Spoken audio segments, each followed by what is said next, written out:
Hi everyone, welcome back to my YouTube channel capital market में आप सबका स्वागत है। तो हम लोगों ने ऑलरेडी सेंसेक्स और बैंक निफ्टी का वीडियो डाल दिया है, प्लीज़ वो जाके देख लीजिए। और कल सेंसेक्स की एक्सपायरी है तो काफ़ी हेल्पफुल रहने वाला है आप लोगों के लिए, तो वो भी एक बार वीडियो जाके देख लीजिए।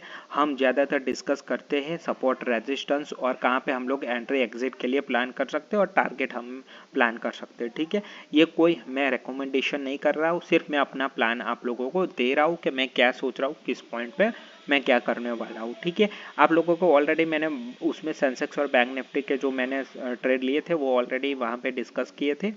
यहाँ पे मुझे ऐसा सच्चा कुछ मैंने ध्यान नहीं दिया था, क्योंकि यहाँ पे मुझे लग रहा था शायद यहाँ से बाउंस बैक मिल सकता है, लेकिन बाउंस बैक नहीं मिला। हम लोगों ने कल डिस्कस किया था कि कहीं पे भी आप लोग बाई मत कीजिए, 23,850 से 820 के बीच आप बाई कीजिए, यहाँ पे आपका स्टॉप लॉस हिट हुआ है। ठीक है, हम लोगों ने ऑलरेडी बात किया है कि जब आप सपोर्ट और रेजिस्टेंस पे ट्रेड लेते हो तो आपको अगर आपका एसएल हिट होता है तो आपको एक सेकंड चांस भी मिलता है ट्रेड करने के लिए। ठीक है, यहाँ पे अगर आपने रिवर्स पोजीशन की, यहाँ पे ब्रेक हुआ, यहाँ पे जो हमारा फर्स्ट टारगेट था 23,620 से लेकर 23,560, तो दोनों ही टारगेट अचीव हो चुके थे। और यहाँ पे शायद बायर के लिए ट्रैप हो चुके थे कि कॉल साइड के जो बायर है वो ट्रैप हो चुके थे यहाँ पे। और जो अगर शॉर्ट साइड खेलना था तो आपको एक यहाँ पे मौका मिला, यहाँ पे एक अच्छा खासा आपको पॉइंट मिल गए होंगे, क्योंकि यहाँ पे 50-60 पॉइंट का ही हम लोग स्टॉप लॉस लगाते हैं। इसीलिए मैं बोलता हूँ कि एंट्री बहुत ही इंपॉर्टेंट है हमारे लिए ट्रेडिंग के पर्सपेक्टिव। बिना एंट्री जाने आप लोग कहीं पे भी अगर एंट्री कर लेते, यहीं पे कर लेते तो भी ट्रैप हो जाते, और यहीं पे भी कर लेते तो भी ट्रैप हो जाते। इसीलिए मैं बोलता हूँ कि मान लीजिए कि यहाँ पे रिवर्स हुआ, लेकिन तब तक आपका काफ़ी यानी 150 पॉइंट हो गया। अगर 150 पॉइंट में अगर 60 पॉइंट रिकवरी दिया और वापस से नीचे गए तो भी कोई दिक्कत नहीं। इसलिए मैं हमेशा बात करता हूँ आप लोगों को कि एंट्री आपकी सही होनी चाहिए। सपोर्ट रेजिस्टेंस इंडिकेटर के भरोसे मत रहिए, ज़्यादातर आप सपोर्ट और रेजिस्टेंस पे ही ट्रेड बनाइए, ताकि आप गलत हुए तो आपको रिवर्स करने में आसानी रहती है। यानी यहाँ पे अगर कॉल का आपने यहाँ पे ट्रेड लिया, यहाँ पे एग्जिट हो गया क्योंकि आपका स्टॉप लॉस आराम से कट गया। यहाँ पे अगर आपको एक चांस और मिलता है कि आप लोगों को डाउन साइड प्ले करने के लिए, तो यहाँ पे आप लोगों को मौका मिला। यहाँ पे भी आपका 50-60 पॉइंट ही देने थे, तो यहाँ पे आप लोगों को कितने पॉइंट मिले देख लीजिए। 70 यहाँ पे अगर 750 के से 800 के आसपास आपको मिला, कम से कम 200 पॉइंट, 200 में से छोड़ दीजिए 50, तो आप लोगों को 150 पॉइंट मिले। उसमें से 50-60 पॉइंट आपका फर्स्ट ट्रेड में चला गया, तो भी नेट टू नेट आप लोगों को 110 पॉइंट्स मिले। ये एक अच्छी बात है। तो उसके ही बोलते कि ट्रेडिंग के आप लोगों को सपोर्ट और रेजिस्टेंस पे ऐसे एंट्री लेनी है, चाहे जो भी आपका सपोर्ट और रेजिस्टेंस है। मैं जो बोल रहा हूँ वही सपोर्ट और रेजिस्टेंस नहीं, आपका भी जो सपोर्ट और रेजिस्टेंस निकलता है वहाँ पे भी ऐसे ही आपको ट्रेड करना है, क्वालिटी ट्रेड फाइंड करनी है, कहीं पे भी आप लोगों को एंट्री नहीं करनी है। और आज देख सकते हैं कि एक ट्रेडिंग यहाँ पे एक चांस बनता था। मैंने कल ये बात किया था कि इसके ऊपर मार्केट को, जो 24,000 के ऊपर मार्केट को क्लोज देना जरूरी है, अदरवाइज हम लोगों को वापस से सेल ऑफ देखने को मिल सकता है। हमने ऑलरेडी बात किया था कि जब तक मार्केट 24,300 400 के ऊपर हम लोगों को डेली, वीकली और मंथली क्लोजिंग नहीं मिलती है, तब तक मेरे हिसाब से मार्केट में अभी भी कमजोरी है। सेल ऑन राइज वाला मार्केट है, पॉजिटिव नहीं है। यहाँ पे अच्छी खासी रैली दिखाई, लेकिन यहाँ पे ऐसा कोई मूवमेंट मिली थी, लेकिन ऐसा कोई फंडामेंटल सडनली चेंज नहीं होता है एक दिन में। ये ट्रैप करने के लिए या तो अपनी पोजीशन चेंज करने के लिए भी बनाई जाती है, जो प्रॉफिट है उसको निकालने के लिए भी बनाई जाती है। तो यही होता है मार्केट में। ठीक है, यहाँ पे अगर आप लोगों ने चांस लिया होता तो यहाँ पे आप लोगों को एक अच्छा खासा प्रॉफिट मिला होगा। और कल के लिए मैं अगर बात करूँ तो कल के लिए भी जहाँ पे हमारा आज का क्लोजिंग है 23,630 के आसपास क्लोजिंग है, जहाँ पे हमारा फर्स्ट सपोर्ट है कल के लिए 23,560 से लेकर 23,620 के बीच। तो यहीं पे ही मार्केट ने क्लोज दिया है। अगर कल हो सकता है, क्योंकि मार्केट का स्ट्रक्चर एक आपको और बता दूं, 200 डे मूविंग एवरेज जो हम लोग स्टॉक में बात करते हैं, काफ़ी हम लोग जो जब टेक्निकल एनालिसिस करते हैं तो 200 डे मूविंग एवरेज बहुत ही इंपॉर्टेंट है हमारे लिए।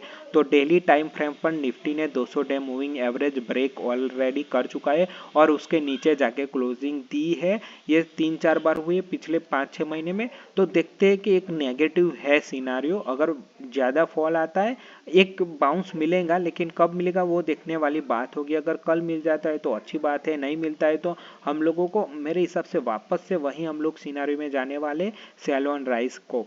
ठीक है, अगर मान लीजिए कल आप निफ्टी में ट्रेड करना चाहते हैं, या तो मैं जो प्लान बना रहा हूँ मैं शायद वेट करूँगा, क्योंकि मैं बाइक के लिए जाने वाला नहीं हूँ। यहाँ पे अगर मुझे 23,000 अगर, क्योंकि एक्सपायरी भी है इसमें वीकली अवेलेबल है, तो हम लोग या तो फिर वेडनेसडे को प्लान करेंगे। कल हमारा प्योरली फोकस बैंक निफ्टी और सेंसेक्स रहने वाला है। इसके वेडनेसडे हम लोग शायद निफ्टी में और बैंक निफ्टी में जा सकते हैं। फिर भी मैं आपको सपोर्ट और रेजिस्टेंस की बात करता हूँ। जो मेरा जो रेजिस्टेंस है 23,800 से 850, यहाँ पे अभी भी रेजिस्टेंस है। यहाँ पे हम लोगों को फेस करना पड़ सकता है वापस से, और 24,000 से लेकर 24,100 के आसपास दूसरा रेजिस्टेंस है, और ठीक उसके ऊपर एक सप्लाई जोन भी है। तो यहाँ पे काफ़ी इस जोन में हम लोगों को काफ़ी रेजिस्टेंस मिलने वाला है।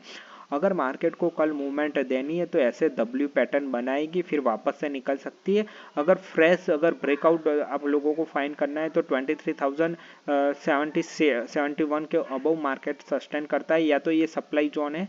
अगर इसको ब्रेक करता है तो वापस हम लोगों को 24,100 या 200 को वापस को हम लोगों को देखने को मिल सकता है मार्केट यहाँ पे हम लोगों को। तो मेरे हिसाब से यहाँ पे W पैटर्न फॉर्मेशन होता है, सप्लाई जोन पूरा या अब्सॉर्बर के वापस से ब्रेकआउट देता है, तो हम लोगों को 24,200 के वापस से लेवल देखने को मिल सकते हैं। अगर ये ब्रेक होता है मेरे हिसाब से, तो मान लीजिए जो मैंने यहाँ पे एक ट्रेड लाइन नीचे खींची है, मैं आपको एक बार दिखा देता हूँ। यहाँ पे जो मैंने ये ट्रेड लाइन खींची है नवंबर 24 से लेकर यहाँ पे जो बीच में लो एक हुआ था वो, तो शायद यहीं कहीं पे अगर सपोर्ट ले सकते हैं मार्केट 23,500 के आसपास हम लोगों को शायद एक सपोर्ट मिल सकता है कल या फिर परसों के दिन। तो मेरे हिसाब से 23,500 मेरे हिसाब से बहुत ही इंपॉर्टेंट रहने वाला है। अगर वो ब्रेक होता है तो 23,400 को हम लोगों को देखने को मिल सकता है। यहाँ पे भी एक डिमांड जोन है। मैंने काफ़ी यहाँ पे पीछे एक डेटा चेक करके यहाँ पे एक सपोर्ट निकाला है। तो मेरे हिसाब से 23,500 से 23,400 जो एक 100 पॉइंट का बेस है बहुत ही इंपॉर्टेंट रहने वाला है मार्केट में। अगर ये ब्रेक होता है तो आप समझिए और 400 से 500 की रेंज खुल जाती है, सीधे 23,000 के लिए हम लोग जा सकते हैं। तो बहुत ही इंपॉर्टेंट है ये जो 23,500 से 400, ये हमारे लिए बहुत ही इंपॉर्टेंट है।